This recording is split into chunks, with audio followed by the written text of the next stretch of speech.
Time to round up a big topic from the week. The family of the Muslim teenager who was arrested after bringing a homemade clock to school is now making some big demands. Relatives of Ahmed Mohamed have filed a $15 million lawsuit against the City of Irving and the Irving Independent School District. An attorney for Mohamed says he was publicly mistreated by the city and school district. Despite the positive attention Mohamed received, his attorneys claim a slew of damages stemmed from the incident, including the teen's face being superimposed on an image of Osama bin Laden. Now Mohamed's family is asking for $10 million from the city, $5 million from the school district, along with a handwritten apology. Are the demands they're seeking excessive or fair? That's our topic this half hour. We want to hear from you on our Fox 26 Facebook page. You can also weigh in on Twitter. Use the hashtag Fox26forlife. Joining us live in the newsroom is our roundup panel led by our senior legal analyst Chris Tritico, our news analyst Mustafa Tamiz, and public policy analyst Jackie Bally. Good morning again. Good morning. All right, so is it likely he will see $15 million? No, it's not likely at all that he's going to see that. The issue. What do we got here? What do we got here? Nate Griffin. Mustafa, my friend. I just want to know from you, Chris Tritico, what's with this in-depth sports stuff? I give the in-depth sports. I look, I'm ahead on the breakfast challenge. You can't catch me. In-depth sports. In-depth. In-depth. Get your in-depth sports from this guy. He can't beat me. He can't catch me, and it's embarrassing to him. That's the problem. You're only up by a point. Go away. 5'8". All right, now let's talk about lawsuits for a minute. The issue is this. When you file a lawsuit, you have to tell the other side how much you want. And you generally can't get more than that. And so you plead the highest amount you can plead. What they tell you in law school, plead the highest amount you can plead with a straight face. And you don't really expect to get that much.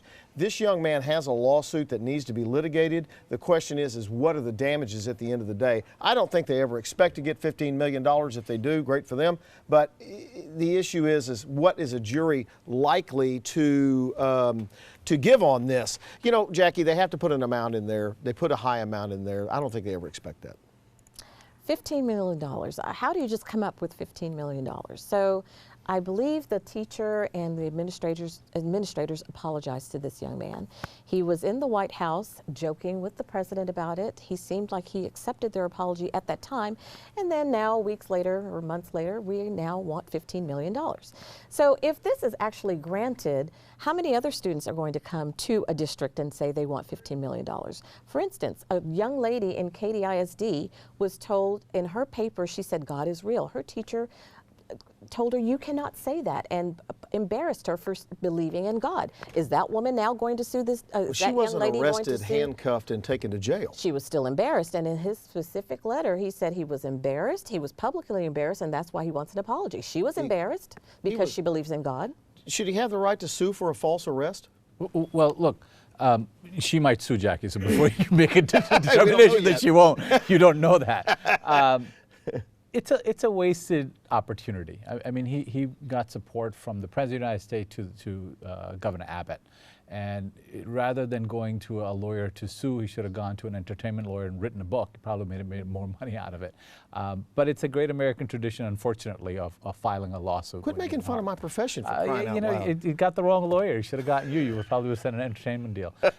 Look, this, he's going to get his day in court. We don't know exactly where this is going to go. Damages are a part of a calculation, and somebody's probably made some kind of a calculation to ask for those high damages. But I don't think that's the issue. I really think that this was a great opportunity for his family. He's 14 years old. His family, rather than moving out of the United States, they should have stayed, and they should have wrote a book, and they could have done a lot more good for the larger community. Let me go to Sally. She's monitoring our social media. Okay, let's take a look at our Fox 26 Facebook page right now. At the bottom of the page, you'll see a comment from Nicole, and Nicole says, enough is enough. He visited, oh shoot, you can't see Nicole, there it is. Okay, he visited the White House, he went to NASA, he's been compensated enough. And then she says money grubbers, or maybe she means money grabbers there. And then up at the top, Alicia says, all these comments are completely unbelievable. I am blown away by how racist and hateful people can be. While 15 mil is a lot, and in fact, perhaps too much to ask for, it does not change the fact the kid was discriminated against. And she goes on to say a few other things. In fact, I hope the city settles and he gets what he should be entitled to. It goes back to the wrongful arrest here is really what this is all about. When you slap handcuffs on somebody and put them in jail for no reason at all, that person has a right to sue over that wrongful arrest. That's what this lawsuit is about. Is that going to be $15 million? Never. But that's what this lawsuit is about, Jackie, is a wrongful arrest, an assumption by the authorities, and arresting a young man for no reason at all. Well, he has a right to sue. That's what keeps people like you gainfully employed. But that doesn't mean People like me. But that doesn't mean he has to sue for $15 million. And no, he will not get $15 million. We'll see whatever the determination or whatever the decision is. But I also feel that the administrators have a right to protect other students. If she saw something, or he saw something, I think it's a woman, saw something that they thought was questionable, they have a right to look into that. Absolutely. If it were the opposite, and he actually would have brought something that was harmful, and she did not look into it, then other students would probably have been suing about that. Well, we're out of time, but looking into it, investigating it, doesn't necessarily mean you have to arrest him. Governor Abbott, the President of the United States, and everybody in the middle has come out very clearly that the school district and the people that were at the scene took wrong action. So, at this point, that part is done. Should he sue or not? Well, he's suing, and so we'll see the outcome of that. But I think it's a lost opportunity. I think they could have done a lot better for the larger community by taking a different course.